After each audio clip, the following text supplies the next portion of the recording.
Literally itu banyak tisu basah. Ya Allah. Hati yang tulus. Cari gojek. Kasihan. Diterapkan di lapangan percuma gitu. Tapi ketika kita minum lihat ibu Rasanya Rasanya kayak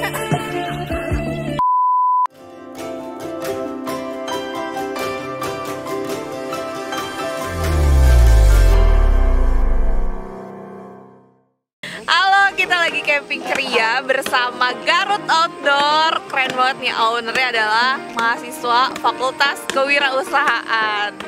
Nanti kita bakal ngobrol-ngobrol lebih lengkap lagi bersama ownernya. Tungguin ya. Semangat pagi semuanya. Kita lagi camping ceria di Embung Cibunar bersama dengan Garut Outdoor. Wah, keren banget nih. Anak Fakultas Kewirausahaan yang punya bisnis menyewakan jasa alat-alat perkempingan, perkemahan kayak gini, dan juga estetik-estetik gitu. Kita kenalan aja yuk langsung dengan ownernya. Siapa di sini? Perkenalkan, nama saya Faisal Akbar. Saya mahasiswa aktif dari Fakultas Kewirausahaan semester 2 kelas C. Dan juga Muhammad Anhar dari kelas B semester 2. ini kayaknya pada kurang ngopi sih ya, pada Iya, tegang gini mungkin wajah-wajahnya. ya, gitu, Kita bikinin kopi dulu deh. Ini dari peralatannya mantap dari banget. Garut Outdoor. Ini kita bikinin kopi, ini kopinya sebenarnya udah ada. Kita tambahin air aja ya kan, biar kayak orang-orang gitu sok-sok ngopi di gunung. Ngopi-ngopi healing kalau kata anak-anak zaman Iya sekarang. bu, biar gak kekurangan inspirasi. Biar nggak kekurangan inspirasi banget nih. Iya kayak gitu. Nah, kalau misalnya inspirasi kalian nih bikin Garut Outdoor itu apa sih sebenarnya? Oke, dimulai dari saya ya. Awalnya saya membuka Garut Outdoor ini dimulai dari kecintaan saya terhadap dunia pendakian. Dan dimulai dari keresahan yang muncul dari jiwa saya itu dari banyaknya peralatan-peralatan yang saya punya banyak dipinjam oleh teman, dan kedepannya itu peralatan saya rusak. Dan dari situ saya berniat untuk membuka Balas jasa dendam. peralatan outdoor Bukan kayak balas gitu dendam. mungkin. Oke, dikirain balas dendam gitu karena peralatannya banyak yang dirusakin sama temen-temennya, akhirnya dia nggak mau minjemin, jadinya nyewain gitu. Saya bilang gitu, Bagus. bisa. Ternyata ada jiwa-jiwa kewirausahaan yang muncul dari rasa dendam. Kalau Anhar sendiri nih, kenapa mau gitu bekerja sama dengan Faisal? Awalnya saya coba-coba. Wah, coba-coba. Jadi Bu, kalau di bisnis itu kayaknya kalau sendiri itu gak bisa, soalnya bakal keteter, jadi perlu partner kayak gitu sih. Oke, akhirnya menemukan sosok partnernya ini adalah Faisal gitu. Kalian ketemu di mana sih kok bisa langsung klop di Fakultas Kewirausahaan? Pas kalian ketemu pas maba, kamu suka camping ya, aku juga, kelihatan gitu muka-muka anak gunung gitu. Yuk bikin usaha bareng atau gimana? Ya gitu Bu. Dari awal pertemuan saya bersama Anar itu dimulai dari pertemuan saya di komunitas yang berada di Garut. Nah, berlanjut setelah saya menjadi mahasiswa aktif di Fakultas Kewirausahaan bersama Anar, saya pun banyak berbincang bersama Anar, dan akhirnya saya pun memutuskan bersama Anar untuk membuka bisnis secara bersama. Oke, Ya, akhirnya klop gitu aja ya. Ya, Anhar juga masuk Fakultas Kewirausahaan ini ada gap year ya kalau nggak salah ya. Iya, ada gap ya. 3 tahun. Berarti nggak seumuran nih sama Faisal. Tapi bisa yakin gini untuk berbisnis bersama Faisal gimana tuh? Soalnya sebelum masuk ke KW juga udah kenal lama dari sebelumnya gitu. Udah bisnis bareng-bareng gitu sih. Jadi kalian janjian untuk masuk Fakultas Kewirausahaan atau gimana? bisa dibilang janjian sih Bu, Oh, janjian. karena di dalam melaksanakan aktivitas kami di bisnis itu, kami itu sedikit mempunyai motivasi atau cita-cita yang sama itu ya, menjadi pengusaha yang sukses. Nah, awalnya kami berbincang-bincang mengenai Fakultas Kewirausahaan yang berada di Garut, yang khususnya yang berada di Universitas Garut, dan akhirnya kami pun memutuskan untuk berkuliah di Fakultas Kewirausahaan. Wah, pilihan yang tepat sekali untuk berkuliah di Fakultas Kewirausahaan. Nah, kalian setelah menjalani bisnis bersama gitu kan, udah kuliah 2 semester, apa aja sih kesulitan-kesulitan yang kalian alami dalam berbisnis sambil berkuliah?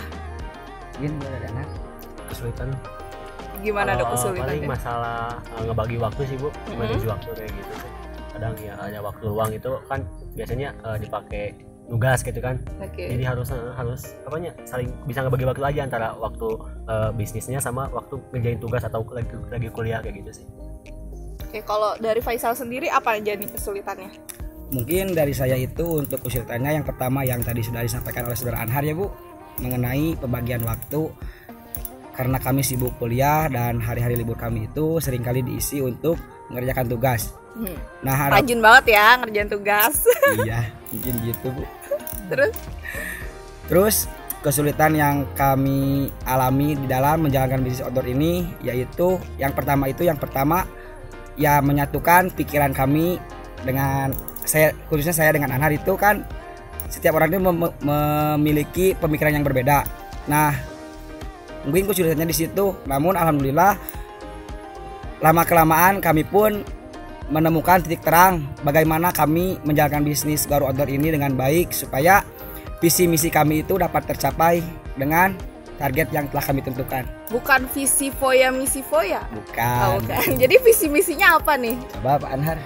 Harapannya untuk Garut Outdoor ini Oh, apa? di saya aja Bu. Muntik. Kok kamu terus sih? Anhar Oh, coba, Anhar.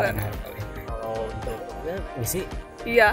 untuk kedepannya untuk Garut Outdoor ya bisa menjadi toko rentalan nomor 1 di Kabupaten Garut khususnya kayak gitu. Amin ya Allah. Amin, ya Allah. Semoga tercapai gitu ya. Terus juga apa sih keunikannya nih antara Garut Outdoor sama alat rental yang lainnya gitu? Kan di Garut juga banyak dong jasa-jasa perental gitu. Ya. Saya sama siapa Bu dijawab? Ya boleh bebas. Oh. Kalian barengan juga boleh. Boleh, mungkin sama saya aja ya Ya. duluan. Mungkin untuk perbedaan dari Garut Outdoor dengan outdoor yang berada di Garut ini, yang pertama terletak dari peralatan yang kami sewakan. Kebanyakan peralatan outdoor yang disewakan oleh outdoor yang lain itu bersifat peralatan yang umum seperti tenda, carrier, kompor, gas, dan hal-hal yang umum yang lazim digunakan di pendakian. Ya. Namun perbedaan yang kami lakukan di Garut Outdoor di sini, kami menyediakan peralatan-peralatan yang khusus, bahkan bisa dibilang peralatan itu menjadi peralatan yang harganya cukup tinggi. Ya, cukup itulah, branded lah, bisa dibilang branded. Seperti meja, kursi, lampu tumbler yang di sini, Oke. racking for, dan untuk brand-brand yang kami sewakan itu merupakan brand-brand yang sudah dikenal oleh dunia pendakian mungkin itu. Oh, dunia pendakian gitu. Iya. Jadi dunia yang suka mendaki gunung lewati lembah tuh pasti udah pada kenal gitu sama produk-produknya yang ada di sini karena kualitasnya bagus Iya. gitu ya. Bukan KW-KW, no KW-KW gitu kan ya. Bukan Bu. Oke, ini jujur ya kalau ibu tuh bukan anak gunung gitu. Biasa meskipun namanya Anggun, ya orang-orang suka nyebut anak gunung tapi jujur ibu belum pernah naik gunung gitu. Nah, boleh nggak sih jelasin kayak mungkin teman-teman di sini juga pendaki pemula gitu. Apa aja sih peralatan yang harus disewa gitu ketika kita mau mulai melakukan pendakian pertama? Ya, silakan. Kalau untuk pendaki pemula ya kalau masalah tenda sih bisa bareng-bareng gitu ya. Paling ya untuk peralatan pribadi ya perlu carrier, matras, SB. Kalau mau bareng-bareng kan kalau kompor bisa gabungan lah kayak gitu. Paling peralatan pribadi sih untuk peralatan pribadi kayak jaket, sepatu, celana kayak gitu. Oke, berarti itu peralatan basic yang perlu kita siapkan gitu ya ketika akan mendaki. Terus kita harus menyiapkan apa lagi? Menyiapkan mental, fisik. Mental. Ya takutnya jatuh mentalnya di jalan gitu. Atau tergelincir mentalnya di jalan, nggak bisa pulang gimana coba? Yang pastinya itu ya Bu, mental itu modal utama ya di dalam dunia pendakian. Karena kita itu mendaki itu tidak hanya menurunkan ego, tapi juga kita itu memerlukan semangat, hati yang tulus di dalam hati yang tulus. menjalani atau mengikuti jejak-jejak yang kami tuju dari pos ke pos untuk sampai di sebuah tujuan yaitu puncak. Mantap banget ini kalau filosofi anak-anak gunung tuh ya luar biasa sekali gitu. Anak gunung, anak senja, anak apalagi anak pantai. Kalau ibu kan anak rumahan, mohon maaf. Nah, terus yang hobinya rebahan, mohon maaf. Ini apa sih? Ini penasaran banget ibu. Ini Bu lazy bag atau kursi atau kasur angin lah kayak gitu. Oh, kursi atau angin. Terus ini apa nih yang ini tongkat-tongkat di sini? Tumpuan Bu untuk membantu pendakian kalau naik gunung itu ada tumpuannya di sini ke belakang gitu. Oke, berarti sama ya. Ini Iya. carrier-nya, terus kompor dan lain sebagainya. Ya boleh diminum dulu misalnya kopinya, gitu kan ya. Biar Belum kita minum Duh. dulu. Ini kopi yang tadi Ibu. Ya ini aja gak apa-apa. Oh ya, itu air putih. Bismillahirrahmanirrahim. Oke, masih panas guys. Mungkin Ibu ini buat kopinya pakai perasaan ya Ibu. Jangan dikocek.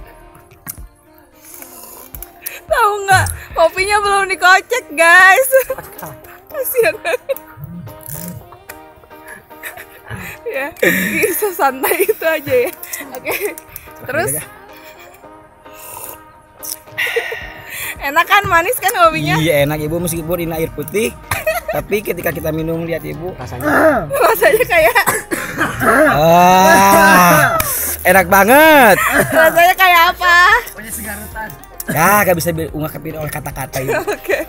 Kopi itu kan pahit, tapi kalau ngeliat Ibu jadi manis. Ya kan? Iya itu Ibu, betul sekali. Apalagi kalau misalnya di gunung kan jarang banget gitu ada yang manis-manis. Nah, Ibu tuh cocok banget gitu kalau misalnya harus naik gunung gitu. Ya nggak sih? Iya. Oke, terus Ibu lihatnya di sini ada tumbler-tumbler lucu gini estetik. Ini bisa disewa juga. ya bisa Bu. Bisa Bu. Ya bisa dengan food number ya buat kalau ada orang yang pengen glamour gitu lah kalau campingnya kan. Pengen lucu-lucuan kayak Iya, drama gitu. Korea gitu kali ya. Momennya kan enak banget sih kalau untuk camp ceria lah gitu. Pakai tumbler bendera kayak gitu. Terus ada apa lagi tuh? Kayak di belakang ada apa itu namanya? Hemok Ibu. Hemok. Itu buat gelantungan.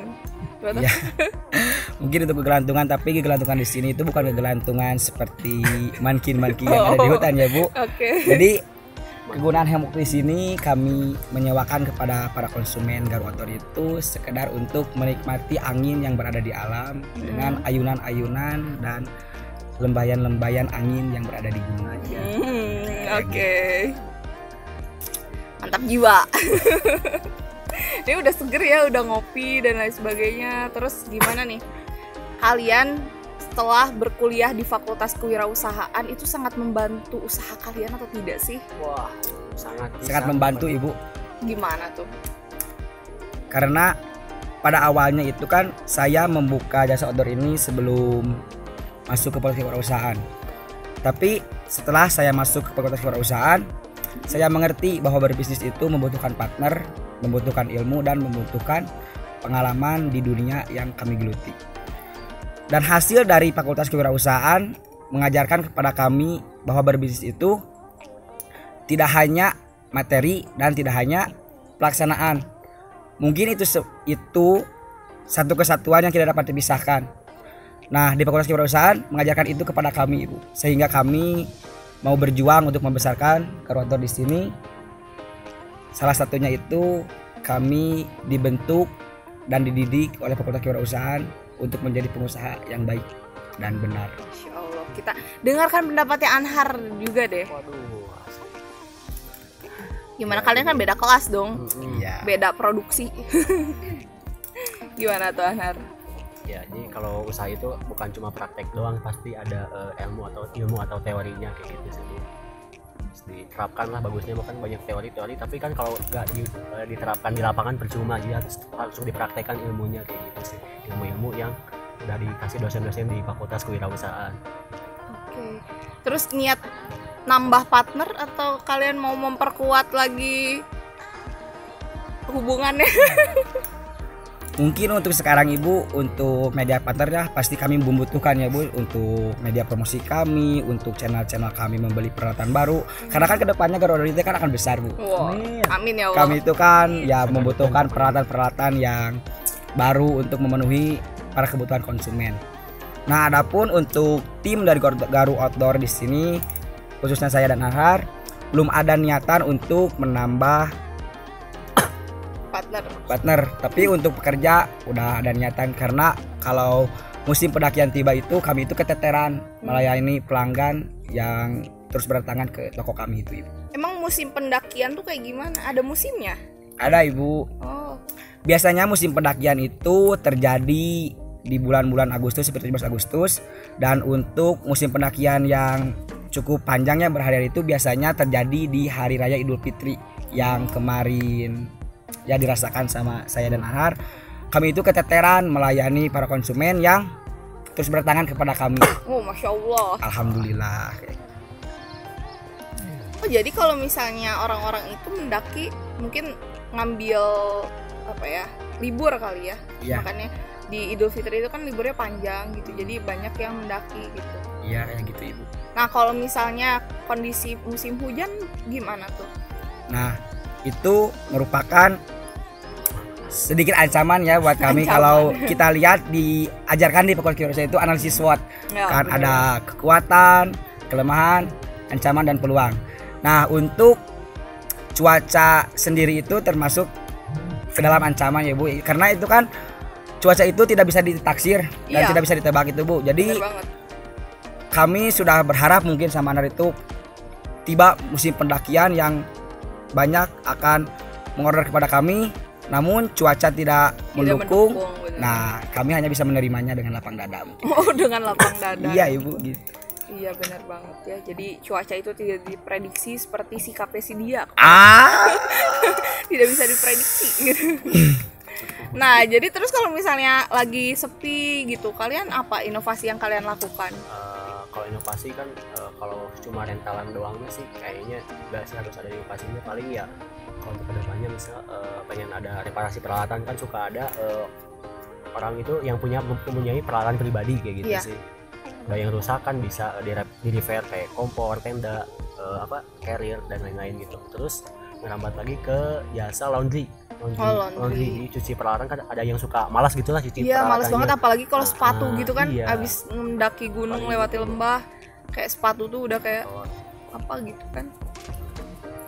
Jadi kalian mau buka jasa seperti itu. Jasa reparasi sama laundry peralatan outdoor kayak gitu sih. Wah, keren banget nih. Semoga usahanya lancar. Gimana kalau misalnya kita sebelum kita ngobrol lebih lanjut lagi, kita keliling-keliling dulu nih di sini. Boleh banget Ibu. Sambil ngopi-ngopi kita. Boleh. Yuk. Gimana ini Ibu? Oh langsung digas Pak emang? Asim.